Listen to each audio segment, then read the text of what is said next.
PMI, Purchase Manager Index Manufacturer, ini sudah balik di atas 50%, 51,5%. Itu didukung oleh ekspansi output dan permintaan baru. Dan terkait dengan situasi terkini dengan fundamental ekonomi yang solid, pemerintah yakin dampak dan dinamika sosial politik yang terjadi terhadap ekonomi harapannya bersifat jangka pendek dan pemerintah terus mendorong optimisme untuk jangka menengah dan jangka panjang. Pasar modal dan kripto OJK, Dirut Bursa Efek Pak Iman Rahman, saya didampingi oleh emiten ada Pak Yusuf Hamka, ada Deputi Menko, kemudian juga ada Mr. Lee, dan seluruh wartawan yang saya banggakan, juga dari clearing KPII Pak Iding, kemudian dari KSE Pak Samsul Hidayat, dan juga seluruh perusahaan tercatat dan juga para anggota bursa. Pertama, saya selaku pribadi dan juga dari Kementerian dan Pasar Modal menyampaikan duka cita mendalam bagi para korban dan keluarga yang terkena dampak dari dinamika sosial dan politik yang terjadi di akhir pekan yang lalu. Dan secara khusus kami ucapkan bela sungkawa dan yang sedalam-dalamnya untuk keluarga almarhum yang tercatat sejauh ini, almarhum Afan Kurniawan dari Ojek Online Jakarta, kemudian Ibu Sarinawati, pegawai DPRD Makassar, Pak Saiful Akbar, pegawai DPRD Makassar, Pak Muhammad Akbar Basri, pegawai DPRD Makassar, Pak Budi Haryadi, Satpol PP Kota Makassar, Saudara Rusdam Diansah dari Makassar, Saudara Sumari dari almarhum dari Surakarta, almarhum Resa Sendi Pratama dari Yogyakarta. Dan untuk itu marilah kita sama-sama mengeningkan cipta, dan bagi yang beragama Islam mari kita bacakan Al-Fatihah. Alhamdulillah.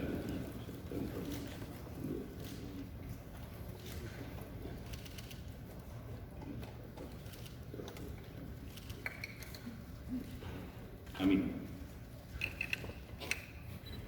Peristiwa ini tentu merupakan pukulan berat bagi bangsa di tengah upaya membangun ekonomi yang kokoh dan berdaulat, dan tentu bisa dipahami terdapat kekhawatiran dan serta ketidakpastian yang dirasakan oleh baik itu masyarakat dan juga investor dan pelaku pasar. Namun kita harap masyarakat untuk menjaga suasana. Untuk itu izinkan saya bersama dengan Kepala Eksekutif Pengawas Pasar Modal OJK Pak Inarno Jayadi dan Direktur Utama Bursa Efek Indonesia Pak Irman Rahman bahwa kita ingin menyampaikan hal-hal yang terkait dengan kondisi perekonomian dan bursa secara nasional. Dari segi fundamental ini menjadi penting karena tentu kita paham bahwa pasar modal ada dua hal penting selain fundamental maupun sentimental. Namun ingin ditegaskan bahwa secara fundamental Indonesia mempunyai ketahanan yang solid. Kinerja kuartal kedua mencatat pertumbuhan 5,12% secara year on year, dan dengan indikator utama seperti hari ini kita monitor PMI, Purchase Manager Index Manufacturer, ini sudah balik di atas 50%, 51,5%. Itu didukung oleh ekspansi output dan permintaan baru, dan yang bulan Juli kemarin di 49,2, sehingga ini sudah berbalik. Dan IHSG kemarin juga momentumnya selama minggu kemarin mencapai all time high. Jadi minggu kemarin kita ketahui di bulan tanggal 25 Agustus indeksnya 7.926 itu menguat 0,87%. Di 28 Agustus 7.952 menguat 0,2, dan kemarin pada hari Jumat saat demo besar itu turun 1,53% atau 7.830. Kalau kita lihat juga inflasi terkendali di 2,37%, dan hari ini juga akan dirilis angka inflasi di bulan Agustus, dan ini juga angkanya akan baik, terkendali. Kemudian nilai tukar juga relatif juga stabil di angka 16.490. Ini depresiasi terkait dengan sepanjang tahun sebesar 2,35%. Neraca perdagangan juga konsisten surplus, dan hari ini juga akan keluar angka yang relatif baik. Kemudian konsumsi domestik masih kuat, mobilitas masyarakat tetap tinggi. Kenaikan belanja retail baik offline maupun online naik, dan pemerintah terus mendorong stimulus untuk daya beli terutama menjelang nanti Natal dan Tahun Baru. Dan di bulan Agustus ini program diskon 17% di perusahaan-perusahaan retail ini juga berjalan dan menjadi event yang meningkatkan perdagangan. Dari segi investasi kita lihat import barang modal tumbuh kuat di 32,5% di kuartal kedua. Industri positif tadi sejalan dengan PMI adalah tumbuh secara year on year di kuartal kedua 5,08%, artinya ekspansi potensial di kuartal ketiga. Kemudian terjadi perputaran uang dan transaksi di berbagai provinsi menunjukkan tingginya tingkat pertumbuhan dan aktivitas ekonomi secara spasial. Terkait dengan situasi terkini dengan fundamental ekonomi yang solid, pemerintah yakin dampak dan dinamika sosial politik yang terjadi terhadap ekonomi harapannya bersifat jangka pendek, dan pemerintah terus mendorong optimisme untuk jangka menengah dan jangka panjang. Untuk mencapai target pertumbuhan 5-5,2%, pemerintah terus menyiapkan strategi ke depan, di mana semester kedua ini kenaikan investasi diharapkan bisa mencapai di atas 900 triliun. Kita lihat semester 2 ini juga kenaikan barang impor 32,5%, capex dan belanja modal pemerintah di semester 1 sebesar 17,94%, dan stimulus ekonomi yang digelontorkan di semester 1 kemarin besarnya 61 triliun, dan tentu ada beberapa stimulus yang akan didorong juga di semester kedua. Realisasi belanja diharapkan di semester ketiga ini bisa mencapai 25% atau angkanya 694, dan harapannya ini juga menjadi salah satu pendorong pertumbuhan. Nah, program untuk mendorong daya beli dan konsumsi antara lain kredit investasi padat karya, terutama untuk revitalisasi mesin-mesin produksi. Industrinya adalah tekstil, produk tekstil, industri furniture, industri makanan minuman. Kemudian ada stimulus untuk perumahan, yaitu FLPP dari 220.000 menjadi 350.000, PPN ditanggung pemerintah sampai 100% sampai semester kedua, dan kemudian ada bantuan stimulan perumahan swadaya menyasar 41.000 rumah, kemudian program BPJS tenaga kerja terutama untuk para pekerja atau kaum buruh. Kemudian juga ada kredit usaha rakyat khusus untuk sektor perumahan, di mana kredit itu juga akan mendorong sekitar pembangunan 450.000 rumah, besarnya sekitar di atas 130 triliun. Nah, kemudian stimulus pariwisata akan diberlakukan seperti Nataru kemarin, nanti akan segera juga diumumkan. Kemudian akselerasi program makan bergizi gratis, tentu dengan target penerima yang terus ditingkatkan, dan targetnya di bulan November ada 25.000 SPPG. Nah, seluruh program ini dirancang untuk menggerakkan perekonomian di masyarakat atau di rakyat secara langsung sambil menjaga konsumsi domestik.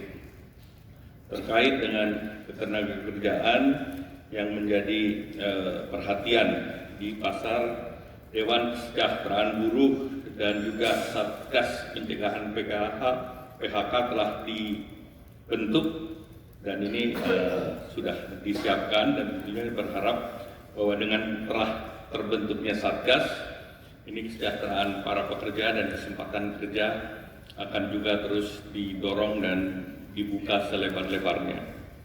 Bapak Presiden kemarin, para Presiden Prabowo telah memberikan arahan yang jelas dan menenangkan, dan beliau menyampaikan bahwa pemerintah bertekad untuk selalu memperjuangkan kepentingan rakyat, termasuk rakyat yang paling kecil, paling tertinggal. Bapak Presiden juga memberikan arah pentingnya persatuan dan kesatuan untuk menjaga kita, mengajak kita bersama menjaga persatuan nasional dan untuk tidak mudah diadu domba. Pertumbuhan ekonomi kita masih berada dalam jalur yang positif. Harapan kami para emiten, para anggota bursa, para investor memahami tentunya apa yang hari ini terjadi terkait dengan aspirasi itu dijamin dalam negara demokrasi, dan tentunya kita berharap bahwa aspirasi ini dapat dijalankan dengan metode yang baik. Pemerintah terus berkomunikasi aktif dengan para issuer atau emiten atau anggota dan juga anggota bursa dan para investor untuk memastikan bahwa rencana investasi tidak terganggu, dan diharapkan seluruh kegiatan bisa berjalan sesuai jadwal, dan pemerintah komit untuk responsif terhadap apa yang berkembang dan aspirasi masyarakat melalui jalur yang konstruktif, dan ini menunjukkan pemerintah menjaga stabilitas dan juga selalu menghormati aspirasi yang timbul dari berbagai kelompok masyarakat. Kami mendorong dan mengimbau para pengusaha untuk tetap tenang dan optimis, dan kami tentu seluruhnya mempunyai tanggung jawab moral kepada bangsa ini untuk mempertahankan roda perekonomian agar penciptaan lapangan kerja dan mereka yang bekerja tetap terjaga, dan lapangan kerja dan kesejahteraan masyarakat tentunya itu menjadi perhatian utama dari pemerintah. Tentu kita berharap bahwa situasi yang damai dan saling menghormati tentunya akan sangat membantu mempercepat pemulihan ekonomi, dan kita semua menjaga suasana kondusif dan meminimalkan dampak yang muncul terhadap perekonomian nasional. Untuk pelaku pasar modal, saya ingin menegaskan bahwa pemerintah mempunyai kapasitas dan komitmen untuk menjaga stabilitas ekonomi. Cadangan devisa hari ini per bulan Juli relatif baik di angka 152 miliar, sehingga kegiatan import ekspor relatif terjaga. Sistem perbankan nasional juga sehat. Koordinasi kebijakan fiskal, moneter, dan sektor keuangan dan sektor real berjalan secara sinergis dengan situasi yang cukup fundamental baik, dan kita menjaga agar volatilitas jangka pendek tidak merubah perencanaan perekonomian kita yang positif. Nah, tentu kita semua punya tugas berat. Ini tugas bukan hanya pemerintah tetapi keseluruhan yang Bapak Presiden selalu berbicara mengenai Indonesia Incorporated, artinya ini seluruhnya harus kita kerjakan bersama, baik pemerintah, perusahaan-perusahaan yang berada di bursa, perusahaan yang di luar bursa, agar kita bisa mempertahankan tenaga kerja yang ada, membuka peluang penyerapan tenaga kerja di depan, dan kita tetap realistis dan juga melihat hal yang mungkin dicapai dengan komitmen penuh agar pertumbuhan, stabilitas, dan kesejahteraan masyarakat tetap terjaga. Demikian, terima kasih. Wassalamualaikum warahmatullahi wabarakatuh.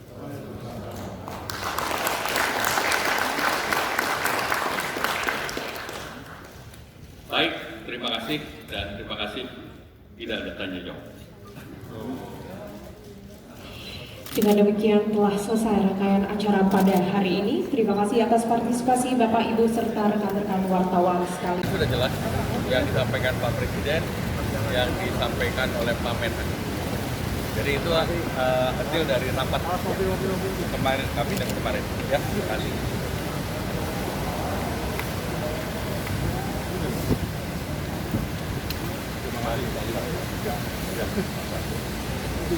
Ikannya ya, ikan.